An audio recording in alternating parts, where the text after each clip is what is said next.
안녕하세요. 법무법인 성지파트너스입니다. 개인회생과 이혼은 다른 법원에서 진행됩니다. 하지만 일방의 판결에 영향을 줄 수 있어 주의할 점이 있습니다.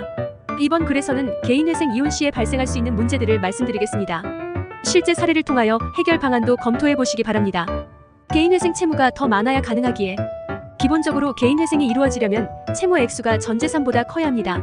문제는 이혼이 성립된 후에 이익이 발생할 수도 있다는 것인데요.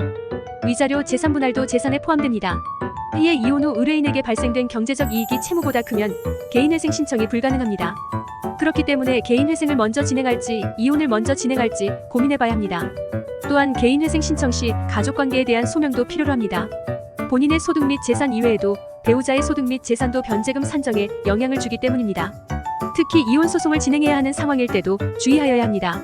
위자료 및 재산 분할이 어떻게 판결될지 알 수 없는 상황이기 때문입니다. 이혼 시에 채무도 나눌 수 있어 부부가 혼인을 해소하여 재산 분할이 이루어질 때 채무도 나뉘어질 수 있습니다. 혹은 합의 또는 소송을 통하여 일방이 채무를 지게 할 수도 있습니다. 이렇게 불확실한 상황에서는 개인회생 신청이 받아들여질지 변제금은 충분히 산정이 될지 확신할 수가 없습니다. 이에 본인이 개인회생을 신청하거나 배우자가 개인회생을 신청해야 할 상황일 때는 법률 대리인의 검토를 거치는 것이 좋겠습니다. 이제 개인회생과 이혼 소송이 서로 영향을 줄 수 있다는 사실을 알게 되셨을 텐데요. 이혼 시의 재산 분할 즉 채무도 어떻게 분할될 수 있는지 알아둘 필요가 있겠습니다.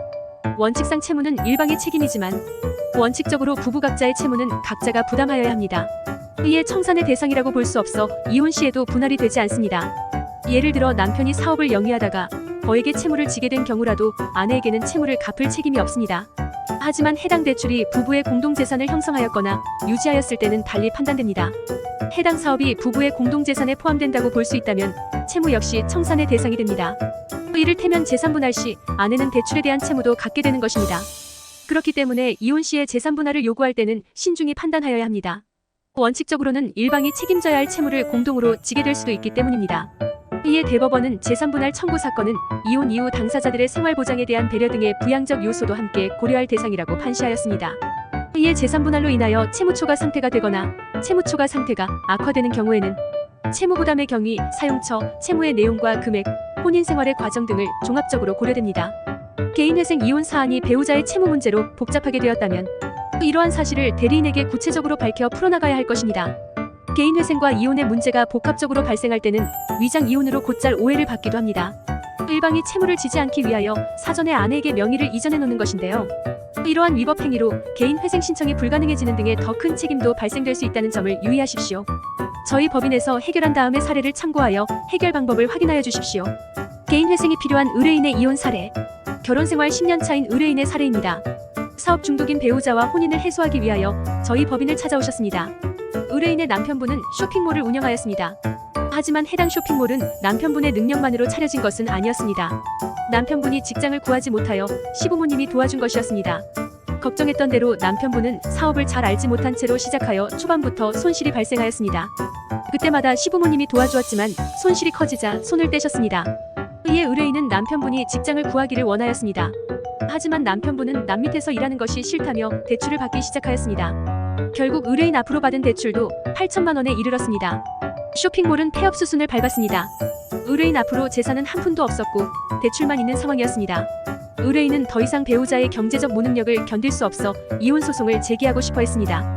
또한 대출금 3억 원을 갚을 능력이 부족하여 개인회생 신청도 원하였습니다. 이에 저희 법인에 어떻게 진행하면 좋을지 문의를 주셨습니다. 담당 변호사는 의뢰인과 배우자의 재정 상황을 전체적으로 검토해 보았습니다. 배우자 쪽도 대출금이 3억 원에 달하여 섣불리 재산 분할을 요구하기가 어려웠습니다. 그러나 개인회생 이혼 소송 없이 조정 절차를 통하여 남편분과 재산 분할에서 합의를 이끌어냈습니다. 의뢰인이 개인회생이 필요한 상황이란 점도 고려하여 합의 내용을 조율할 수밖에 없었는데요. 부부의 공동재산의 의뢰인의 비율을 45%를 주장하였습니다. 협의 초반에 남편분은 공동재산 중 부동산이 본인의 특유재산이기에 분할할 수 없다는 의견을 개진하였습니다. 하지만 담당 변호사가 의뢰인 명의로 받은 대출금의 사용처, 남편분의 사업 실패에도 불구하고 의뢰인의 노력으로 부동산을 유지한 사실 등을 법정에서 명확히 밝힐 수 있음을 전하였는데요. 결국 조정이 성립되어 의뢰인은 2억 원의 재산 분할을 받았습니다. 이로써 의뢰인은 개인회생할 필요 없이 대출금을 변제할 수 있게 되었습니다.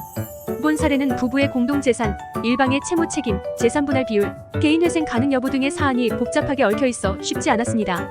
하지만 저희 법인에서는 개인회생 이혼이라는 의뢰인의 상황을 고려하여 최선의 해결안을 제시하였습니다. 혼자서 고민하는 것으로는 해결책이 나오지 않습니다. 이혼 전문 변호사와 상의하여 찾아보시기 바랍니다. 의상 법무법인 성지 파트너스였습니다. 감사합니다.